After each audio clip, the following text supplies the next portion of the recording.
Ito ang GMA Regional TV News. Mainit na balita mula sa Luzon, hatid ng GMA Regional TV.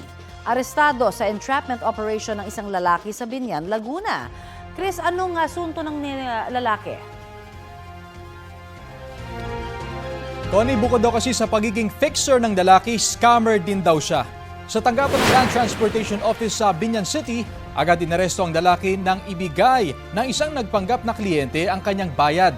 Aminado ang lalaki sa ganitong gawain. Pagkatapos daw magbayad ng mga nais magpaayos ng dokumento, itinatakbo na nila ang pera nang walang serbisyong inaasikaso sa LTO. Tiniyak naman ng mga taga-LTO na hindi sila kasabwat dito. Maharap ang suspect sa reklamong usurpation of authority. Handa raw siyang ituro ang iba pang nambibiktima roon.